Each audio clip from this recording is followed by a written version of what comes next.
Urangnya maah cakap lem pegah letat masyarakat Aceh gesembayang ngetim.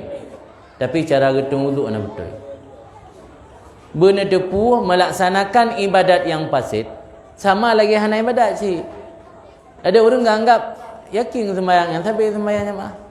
Tapi dia tunggu tu eno raja ro nak terus tingkai. Otai gerah muka yang mana? Kena batas punya mana kena. Melaksanakan ibadat secara fasid sama seperti tidak melaksanakan ibadat. Sama.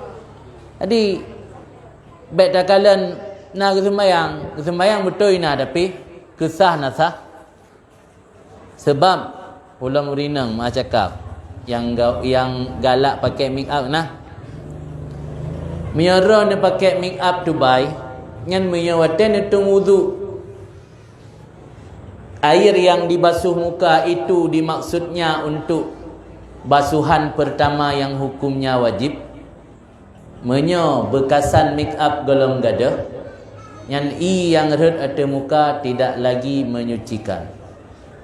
Sebab ia na'i suci menyucikan. Salah satu penyebab ia hanale sifat menyucikan berubah air dengan benda suci. Termasuk benda suci make up. Yang kepuduk bak muka yang bermaksud untuk rah sebagai fardu wudu menjampulah dengan make up sehingga warna ka berubah lagi warna santan karena make up tu baik. Dan hanale gerah kedua kelih atau na gerah kedua bermaksud ke sunat. Sebab sunat taslis yang hanasah dari tung wudukan hanasah. Nya kurang perhatian masyarakat. Ya kan? Jadi kala dalam kampung kurang perhatian. Tak sabah lam yang kurang perhatian yang lempegah haju. Ada mana junub? Mana junub yang giyu peratai mantabah tubuh, yang suci menyucikan. Suci menyucikan, yang galam berubah dengan benda suci. Ia berubah dengan benda suci, hanalai menyucikan walau ji suci. Impom jadi tak cok tabuh sampo lam tak kacok tu. Ngangka berubah kamu kubur. Yang ianya suci tapi tidak lagi menyucikan. Ketika mandi junub, mandi hadas besar harus meratai air yang suci menyucikan dari ujung rambut sampai ke ujung kaki. Kebanyakan orang kita mandi junub baru satu gayung diguyur ke kepala langsung pakai sampo. Padahal ia galam habis rata kenang dalam celah-celah rambut langsung gebuh sampo. Hal yang gebilas saja. Jadi kenang man seluruh kulit katnya dengan yang ka berubah. Kan yang murni. Nya salah satu penyebab hanasah mana junub. Makanya lom begah tapi di beberapa tempat lon ceramah. Mungkin kita yang sering belajar, yang sering mengaji, kita menganggap persoalan itu sudah selesai. Padahal masih banyak masyarakat kita yang belum faham. Kita yang mentabut hidayah hantam datubit ulua. Selagi tunggu daya hana biasa terjun lang kampung nah gesumbu hidayah atau paling masyarakat sekitar. Kadang-kadang hana hidup persoalannya. Gepikir masyarakat umum di Aceh sudah mengerti padahal banyak sekali yang belum mengerti. Long pernah lumpio di Sare. Patanya lumpio buat tabah warung di Sare tiba-tiba piuh anu sikula sabah motor. Sembayang. Malah saleh urungan ngendaya. Itanya bantruk takarak kemakanan nilai karena kadi. Awaknya baitun yang sembayang dia. Tapi longkalan watai sembayang menggerak-gerak tubuh luar biasa sampai hanasah sembayang. Sembayang yakin ini yang tengok sayangkan. Hanai sembayang kahum lah. Sembayang yakin tepat watai tapi hanasah. Dalam sembayang ipegak bajai. Berapi bajai dalam sembayang. Kai luar sembayang. Pokoknya terjadi gerak yang melebihi 3 kali atau lebih. Kabatu sembayang. Ia tak gerak yang bergerak dalam sembahyang ke batu. Yang longgalang mata ulem kaji lom berak. Banyak sekali masyarakat kita sebenarnya belum mengerti detail persoalan agama. Mia hana dah tubit, tabut hidayah atau tak sumbut-sumbut murid tetrok, murid drotok. Tak anggap masyarakat luar kamu pun menayan. Padahal dia tak lom puman.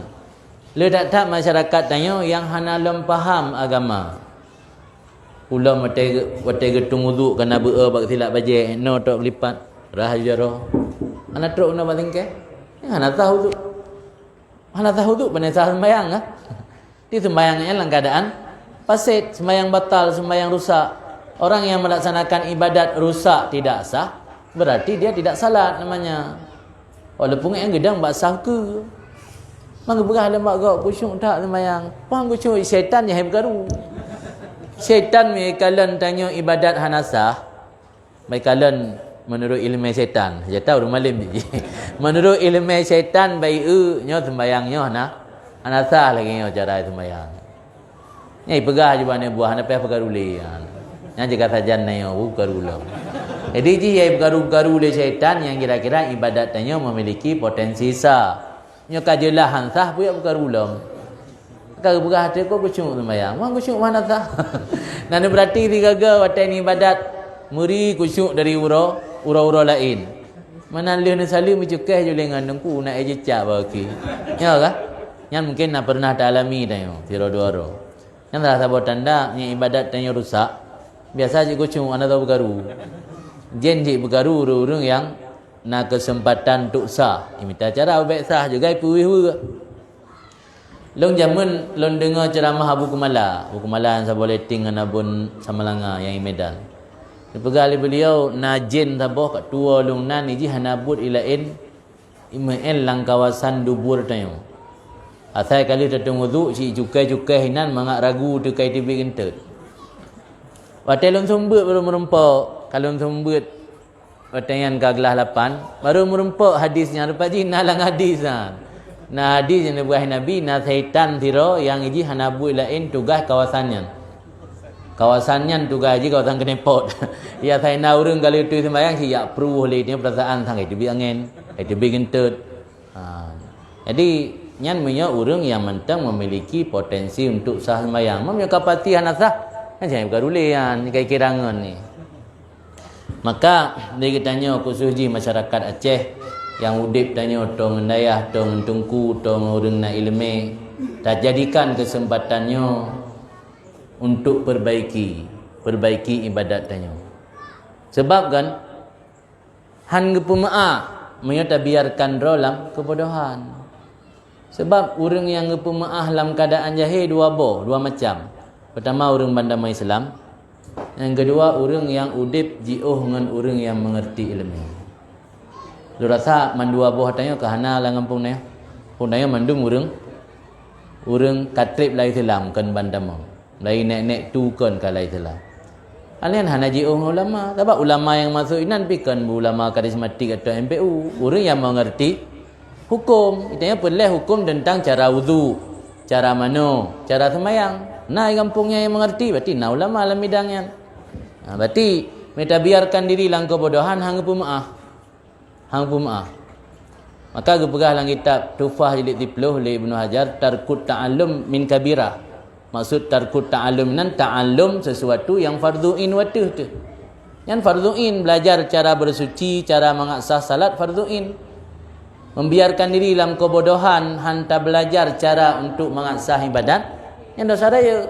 Itu yang gaduh beranggapan lebih gat jahil kepada tungku punya orang malim dua dosa. Punya orang jahil sabah dosa orang jahil yang lam kawan dua bunuh. Ada kala baru bang damai Islam, ada kala jiuh tinggal dengan orang yang mengerti hukum. Yang katanya hana dalam masyarakat tanya, yang hana terbiarkan diri dalam jahil kan gepemaah dosa sih, malah dosa raya. Sama aja dua dosa aja. Orang malimnya puput salah dua dosa, orang jahil dua dosa. Pertama dosa ada kesalahan, kedua dosa membiarkan diri dalam kebodohan.